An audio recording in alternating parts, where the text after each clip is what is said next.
नमस्कार दोस्तों, स्वागत है आपका आपका अपना यूट्यूब चैनल पॉलिटिकल अलायंस में। हर रोज़ की तरह आज भी हम एक 30 प्रश्नों की प्रैक्टिस सीरीज लेकर के आए हैं। तो शुरू करते हैं। आज का पहला प्रश्न जो 61 नंबर पे दिया गया है, निम्न में से कौन सा कथन सत्य है? पहला कथन है, मनुष्य को सामाजिक हित के विरुद्ध कोई अधिकार नहीं दिए जा सकते हैं। दूसरा कथन है, अधिकार प्रदान करने का सामाजिक हित से कोई संबंध नहीं है। नहीं, अधिकार प्रदान करने का तो सामाजिक हित से संबंध होता है। तो ये तो असत्य है, ये नहीं हो सकता है। सी है, अधिकारों का स्वरूप समाज विरोधी हो सकता है। और डी है, अधिकार स्वार्थी होते हैं। तो नहीं, अधिकार स्वार्थी नहीं होते हैं, ये भी गलत हो जाएगा। अधिकारों का स्वरूप समाज विरोधी हो सकते, नहीं, समाज विरोधी नहीं होते, तो ये भी गलत हो जाएगा। तो इसके हिसाब से हमारा उत्तर ऑप्शन नंबर ए हो जाएगा। अर्थात मनुष्य को सामाजिक हित के विरुद्ध कोई अधिकार नहीं दिए जा सकते। ये हमारा प्रश्न, इसका उत्तर सही हो जाएगा। नेक्स्ट है, आधुनिक उदारवाद किस पहलू में विश्वास नहीं रखता है? देखिए यहाँ पे कहा है कि नहीं रखता है। आधुनिक उदारवाद किस पहलू में विश्वास नहीं रखता है? तो पहला है सामाजिक उदारवाद, सकारात्मक स्वतंत्रता, पालने से कब्र तक कल्याण, न्यूनतम राज्य। देखिए यहाँ पे न्यूनतम राज्य का मतलब ये होता है कि सीमित राज्य या फिर राज्य व्यक्तियों के ऊपर कम से कम हस्तक्षेप करे। तो इसी को हम लोग जानते हैं आधुनिक उदारवाद से नाम से। तो इसका उत्तर क्या हो जाएगा? Option number D. अगला प्रश्न है,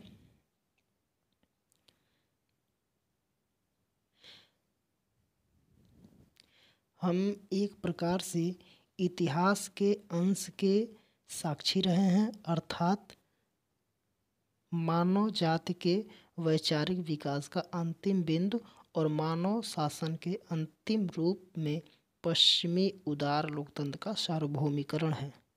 यह किसका विचार है? तो ऑप्शन है Francis Fukuyama, Daniel Bell, Milton Friedman, A MacIntyre.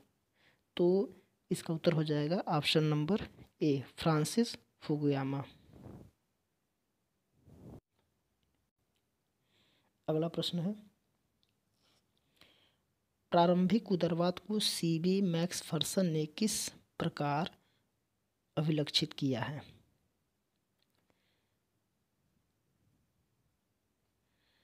तो देखिए यहाँ पे सीबी मैक्सफर्सन का अगर किसी को पूरा नाम पता है तो बताएं कमेंट बॉक्स में, या फिर मैं बता देता हूँ। कैम्फोर्ड ब्राउ मैक्सफर्सन, इसका नाम है कैम्फोर्ड ब्राउ मैक्सफर्सन। यहाँ पे कह रहा कि प्रारंभिक उदारवाद को सीबी मैक्सफर्सन ने किस प्रकार अभिलक्षित किया है? प्रारंभिक उदारवाद, तो इसका उत्तर हो जाएगा ऑप्शन नंबर ए, अर्थात स्वामित्व उदारवाद। अगला प्रश्न है, निम्नलिखित में से कौन सा सतत विकास का अभिलक्षण नहीं है? ध्यान दीजिए, निम्नलिखित में से कौन सा सतत विकास का अभिलक्षण नहीं है? ऑप्शन देखिए, नियंत्रित विकास, अनियंत्रित विकास, पीढ़ीगत सभ्यता के सिद्धांत पर आधारित, पर्यावरण ह्रास के बिना विकास, मनुष्य की आवश्यकताओं से समझौता किए बिना वर्तमान आवश्यकताओं को संतुष्ट करना। तो इसका उत्तर हो जाएगा अनियंत्रित विकास, अर्थात ऑप्शन नंबर ए। अगले प्रश्न की ओर चलते हैं। शिकागो विचारधारा के अर्थशास्त्रियों में से सर्वाधिक प्रमुख कौन है? शिकागो विचारधारा के अर्थशास्त्रियों में से सर्वाधिक प्रमुख कौन है? ऑप्शन है Adam Smith, Milton Friedman, Carl Menger, Friedrich Hayek. तो इसका उत्तर हो जाएगा बी, मिल्टन फ्रीडमैन। अगला प्रश्न है जो कूट से संबंधित है।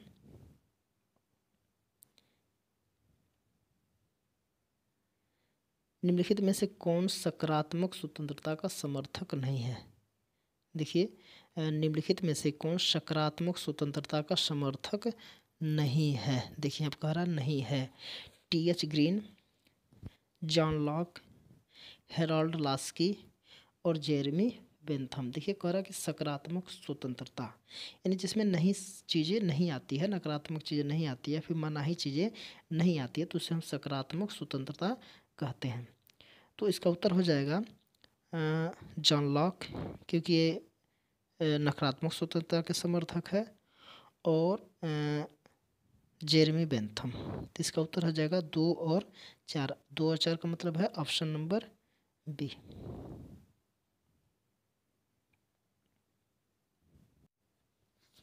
अगला प्रश्न है अनुदारवाद अर्थात कंजर्वेटिज्म के मूल विश्वास हैं। कंजर्वेटिव के मूल विश्वास हैं अर्थात अनुदारवाद के मूल विश्वास हैं। पहला है, इसमें दिया है परंपरा, ये है पद सोपानिक और सत्ता। देखिए ये भी है सामाजिक डार्विनवाद, ये अनुदार से संबंधित नहीं है। सामाजिक उदारवाद, ये भी अनुदार से संबंधित नहीं है। तो इसका उत्तर हो जाएगा 1 और 2, अर्थात 1 और 2 का मतलब ऑप्शन नंबर बी उसका उत्तर हो जाएगा। अगला प्रश्न है निम्नलिखित में से कौन नव दक्षिणपंथी सिद्धांत न्यू राइट आइडियोलॉजी को मानने वाला स्कूल है? निम्नलिखित में से कौन नव दक्षिणपंथी सिद्धांत न्यू राइट आइडियोलॉजी को मानने वाला स्कूल है? तो इसमें दिया है Austrian school, Chicago school, Frankfurt school और न्यूयॉर्क स्कूल। तो हम लोग जानते हैं ऑस्ट्रियन स्कूल जो होता है ये है दक्षिणपंथी सिद्धांत, और शिकागो स्कूल भी है। तो और फ्रैंकफर्ट स्कूल नहीं है, न्यूयॉर्क स्कूल नहीं है। तो इसका उत्तर हो जाएगा ऑप्शन नंबर ए, 1 और 2।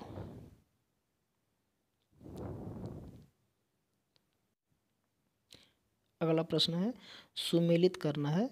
ध्यान दीजिए, इसमें सुमेलित किया जाना है, यानी कि सूची 1 और सूची 2 से मिलान करना है। पहला है कैथरीन मैकिनन, ये towards a feminist theory of the west, ये इससे संबंधित हो जाएगा। सुजैन मोलर आकिन जो है ये justice, gender and the family हो जाएगा। एस फायरस्टोन ये हो जाएगा द डायलेक्टिक ऑफ सेक्स। और बेल हुक्स ये हो जाएगा हमारा फेमिनिज्म इज फॉर एवरीबॉडी। तो उसके हिसाब से हमारा उत्तर जो हो जाएगा ऑप्शन नंबर बी।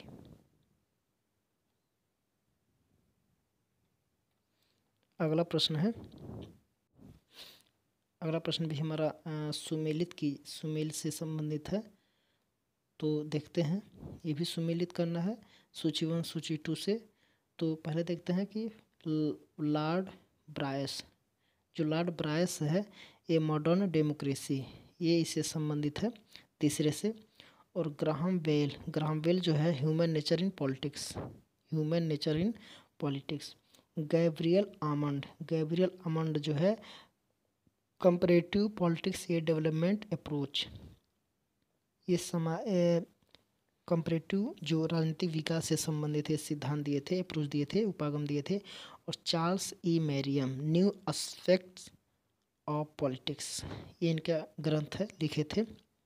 तो इसके हिसाब से हमारा जो उत्तर हो जाएगा ये ऑप्शन नंबर बी।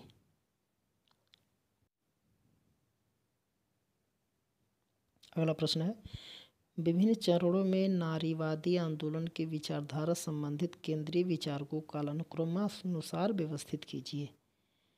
तो इसमें कालानुक्रम में व्यवस्थित करना है। तो यहाँ पर दिया है महिलाओं को मताधिकार देने पे बल, सामाजिक तथा आर्थिक समानता पर बल, सांस्कृतिक तथा संदर्भ पर बल, पर्यावरणीय नारीवाद, इको फेमिनिज्म पर बल। तो देखिए ये हम जानते हैं, ये सबसे लास्ट में आया था। तो ये सबसे पहले महिलाओं को वोट देने का जो अधिकार है ये आ जाएगा, सामाजिक तथा आर्थिक उसके बाद समानता आ जाएगा, फिर ये तीसरा आ जाएगा, या चौथा। उसके हिसाब से ऑप्शन नंबर हमारा ए उत्तर हो जाएगा। अगला प्रश्न है जिसमें दो कथन दिए गए हैं, एक अभिकथन है और दूसरा उसका कारण है, यानी कि आर उसका कारण है। तो अभिकथन क्या है कि जॉन लॉक को स्वामित्व व्यक्तिवादी प्रदर्शित किया गया है। जॉन लॉक को स्वामित्व व्यक्तिवादी प्रदर्शित किया गया है, अर्थात इसमें देखिए पॉसेसिव इंडिविजुअलिज्म, इंडिविजुअलिस्ट प्रदर्शित किया गया है। इसका कारण है कि जॉन लॉक केवल हितों की वृद्धि के पक्षधर नहीं थे। और इन कथनों में से सही विकल्प क्या हो सकता है? देखिए, जॉन लॉक को स्वामित्व व्यक्तिवादी प्रदर्शित किया गया है और जॉन लॉक केवल हितों की वृद्धि के पक्षधर नहीं थे, तो ये सही है। इसका उत्तर हो जाएगा कि दोनों सही है, तो ए और आर दोनों सही है और व्याख्या भी इसका करता है, तो ऑप्शन नंबर इसका ए हो जाएगा।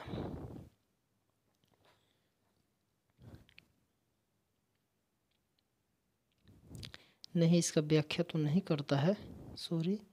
इसका उत्तर हो जाएगा ऑप्शन नंबर बी। इसका ऑप्शन नंबर बी हो जाएगा। अगला प्रश्न है, ये भी देखिए कोड से ही संबंधित है।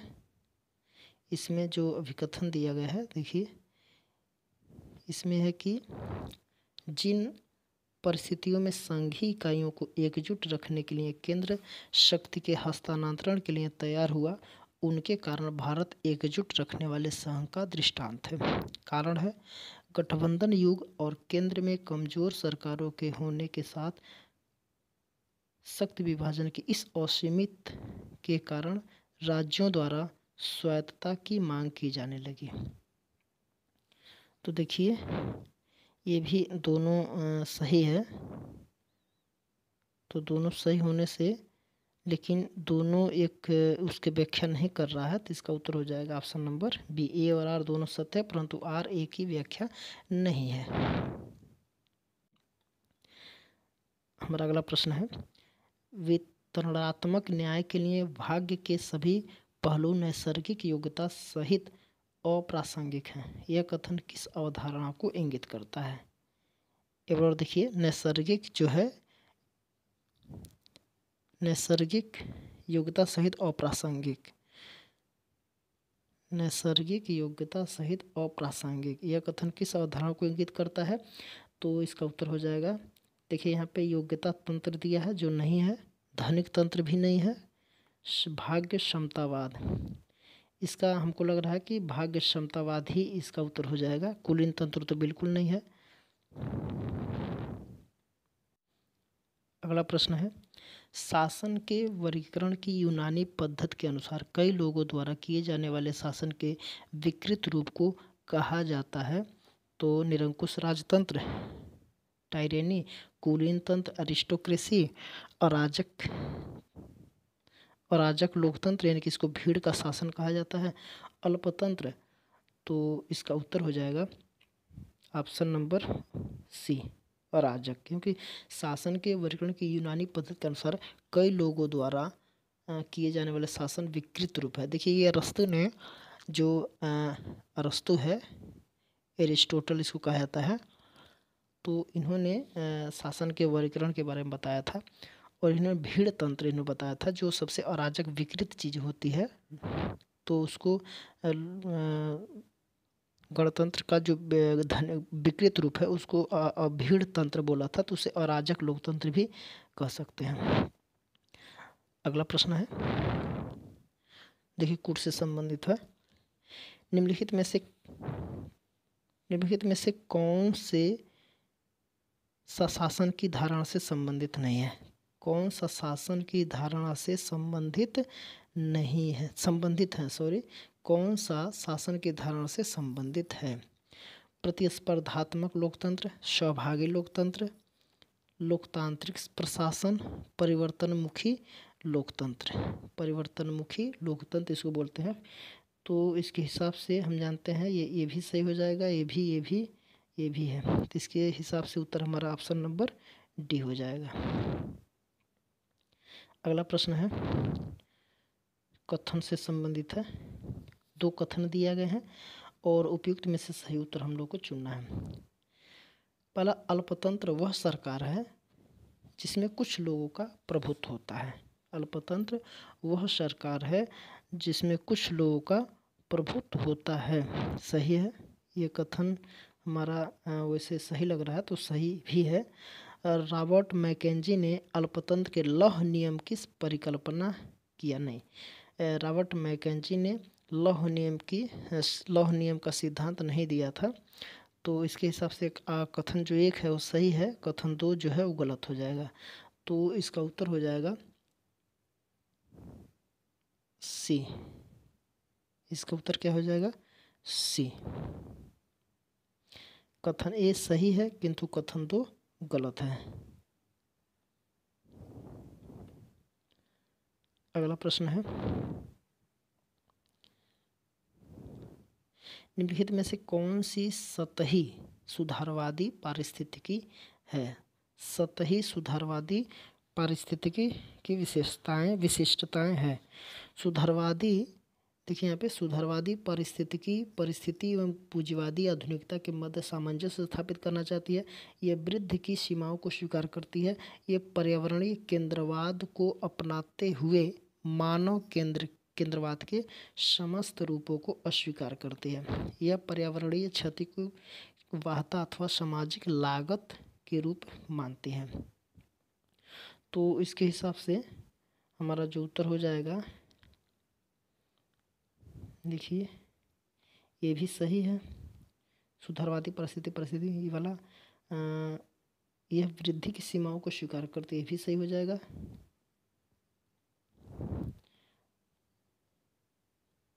और यह पर्यावरणीय केंद्रवाद को अपनाते हुए मानव केंद्रवाद के समस्त रूपों को अस्वीकार करती है, देखिए ये नहीं है। यह पर्यावरणीय क्षति को वाहता अथवा सामाजिक लागत के रूप मानती है, ये भी है। तो इसके हिसाब से ऑप्शन नंबर हमारा सी हो जाएगा उत्तर।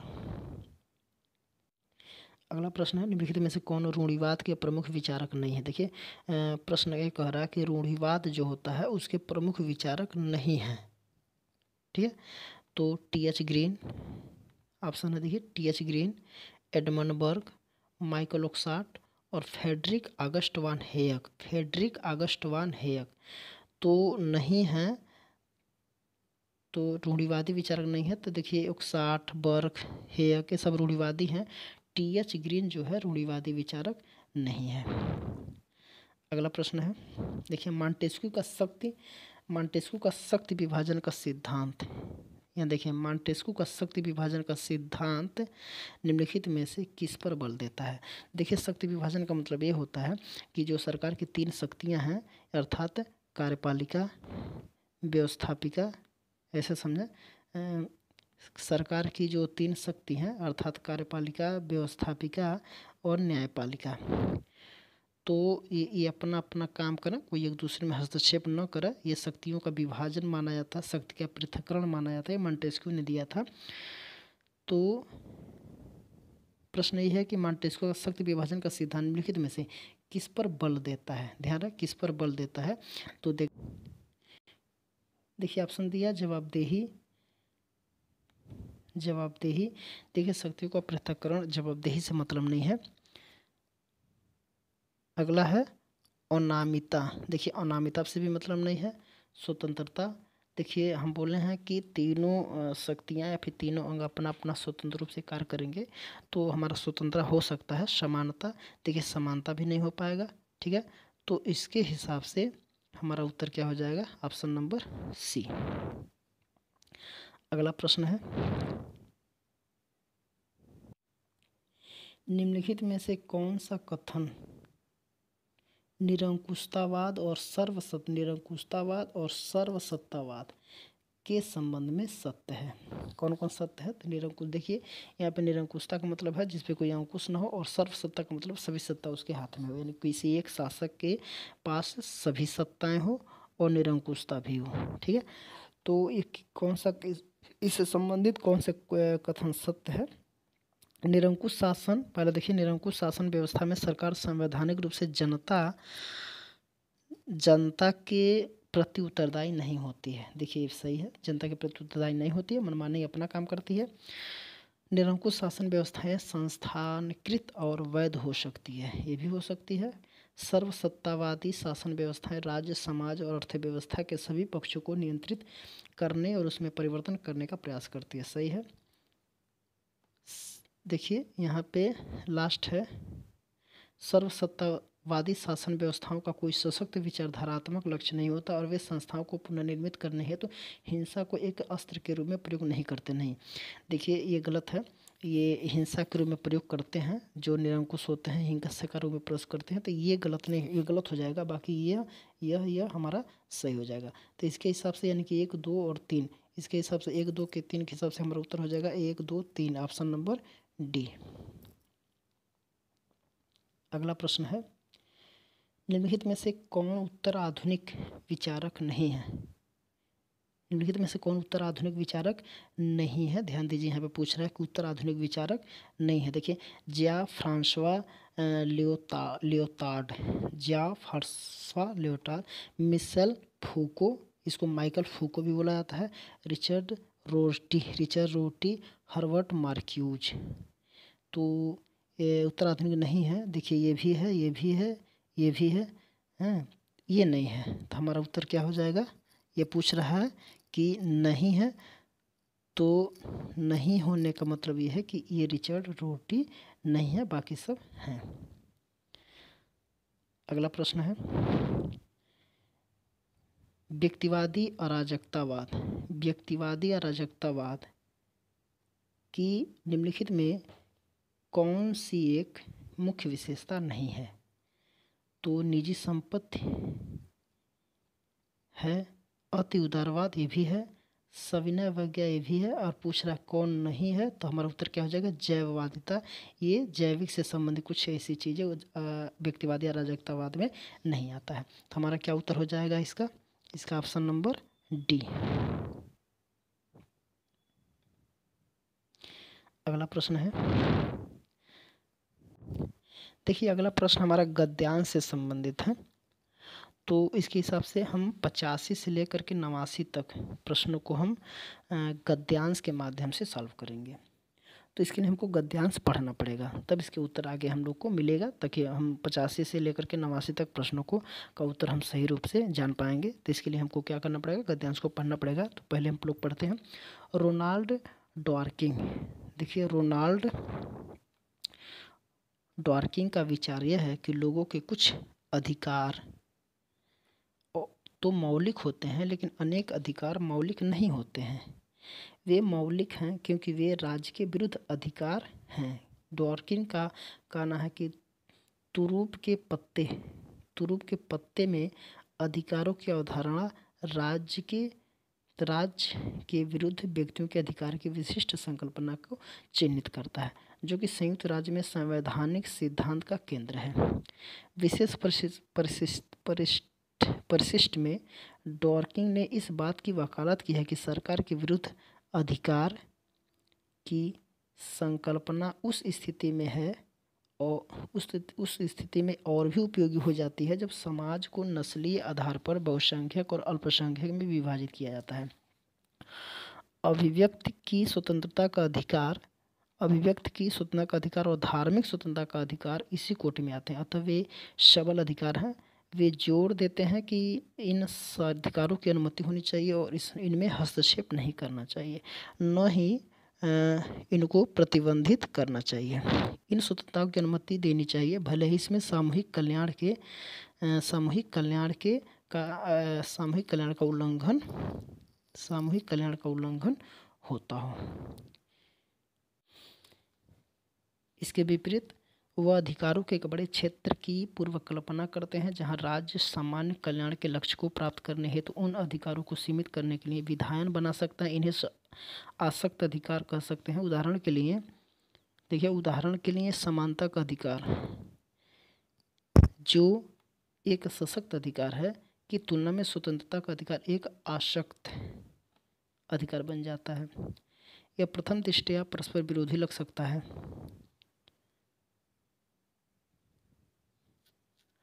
लेकिन ऐसा नहीं है। उदाहरण के लिए सुरक्षा एवं निर्बाध ट्रैफिक प्रवाह के लिए सड़कों पर लोगों की आवाजाही को नियंत्रित करने का अर्थ अधिकारों को सीमित करना नहीं है। दूसरी ओर प्रकाशन पर प्रतिबंध अथवा अभिव्यक्ति की स्वतंत्रता पर प्रतिबंध अधिकारों का दमन करेगा, भले ही वह सामान्य कल्याण में वृद्धि करे। अतः हालांकि दोनों विषयों में अधिकार सम्मिलित हैं, लेकिन एक को सीमित करना न्यायोचित है जबकि दूसरे को सीमित करना सही है। देखिए, जो ट्रैफिक पे अगर हम रूल फॉलो करने के लिए जोर जबरदस्ती कर रहे हैं तो इसको ये नहीं कहेंगे कि उसके अधिकारों का उल्लंघन कर रहे हैं या फिर उसके स्वतंत्रताओं का उल्लंघन कर रहे हैं, क्योंकि कुछ ऐसे अधिकार होते हैं उनका उल्लंघन को रोकना जो सही माना जाता है, वो सामान्य कल्याण में माना जाता है। तो इसके हिसाब से हम लोग प्रश्नों का उत्तर हम देंगे। देखिए, यहाँ पे कह रहा है कि राज्य के विरुद्ध जिन अधिकारों का दावा किया जाता है उन्हें माना जाता है, क्या माना जाता है? मौलिक अधिकार, मानवाधिकार, प्राकृतिक अधिकार, वैधानिक अधिकार। देखिए, जो राज्य के विरुद्ध जिन अधिकारों का दावा करते हैं, कोई भी व्यक्ति अगर कोई अपने अधिकारों का दावा करता है तो उसे हम मूल अधिकार कहते हैं या फिर मौलिक अधिकार कहते हैं। अगला प्रश्न है, सरकार के विरुद्ध अधिकार। सरकार के विरुद्ध अधिकार तब बहुत उपयोगी हो जाते हैं जब समाज को बहुसंख्यक और अल्पसंख्यक के रूप में बांटा जाता है। तो जाति के आधार पे, वर्ग के आधार पे, नस्ल के आधार पे, धर्म के आधार पे। देखिए, सरकार के विरुद्ध अधिकार तब बहुत उपयोगी हो जाते हैं जब समाज को बहुसंख्यक, देखिए बहुसंख्यक और अल्पसंख्यक के रूप में बांटा जाता है। तो जाति के आधार पे, वर्ग के आधार पे नहीं बल्कि नस्ल के आधार पे इसको बांटा जाता है। अगला प्रश्न है, निम्नलिखित में से कौन सा अशक्त अधिकार है? निम्नलिखित में से कौन सा अशक्त अधिकार? देखिए, संपत्ति का अधिकार, इसको अशक्त अधिकार नहीं कहेंगे। समानता का अधिकार को भी अशक्त अधिकार नहीं कहेंगे। स्वतंत्रता के अधिकार को, धार्मिक से देखिए स्वतंत्रता के अधिकार को अशक्त अधिकार कह सकते हैं, लेकिन इसको और इसको नहीं कह सकते हैं। धार्मिक स्वतंत्रता को अशक्त नहीं कह सकते हैं, ये अशक्त है। ठीक है, तो इसका उत्तर क्या हो जाएगा? Option number C. अगला प्रश्न है, सशक्त अधिकारों के लिए आवश्यक है।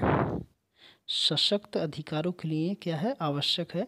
तो अनुमानित होना, अनुमति प्राप्त करना, गृहीत होना और विहित होना। तो इसका उत्तर हो जाएगा हमारा अनुमति प्राप्त करना, ऑप्शन नंबर बी। अगला प्रश्न है, सामान्य कल्याण के लक्ष्य को प्राप्त करने हेतु जिन अधिकारों का सीमित किया जाता है उन्हें क्या कहा जाता है? देखिए, सामान्य कल्याण के लिए, जब भी बताया ना ट्रैफिक वाला रूल, यानी कि ट्रैफिक रूल को अगर फॉलो करवाने के लिए अगर उसे हम अधिकारों को क्या करते हैं? सीमित कर रहे हैं, व्यक्तियों के अधिकार को सीमित कर रहे हैं। अगर किसी को अधिकार है कि हम नहीं, हम चाहे जैसे चलें तो हम रोक सकते हैं। सरकार रोकती है कि नहीं, आपको एक नियम से चलना होगा। आपको जब कहा जाएगा रुकने के लिए तो ट्रैफिक पे रुकना होगा, यानी कि उनके अधिकार को क्या कर रहे हैं? हम सीमित कर रहे हैं। तो उन्हें क्या कहा जाएगा? सशक्त अधिकार, मौलिक अधिकार, मानवाधिकार या अशक्त अधिकार। ठीक है, मूल अधिकार तो है नहीं, मूल अधिकार रहेगा तो उसका उल्लंघन पे सुप्रीम कोर्ट चला जाएगा। मानवाधिकार तो है नहीं, इसको हम मानवाधिकार भी नहीं कह सकते हैं। ठीक है, और सशक्त अधिकार भी नहीं, ये आशक्त अधिकार है। ये क्या है? आशक्त है। इसका उत्तर क्या हो जाएगा? Option number D.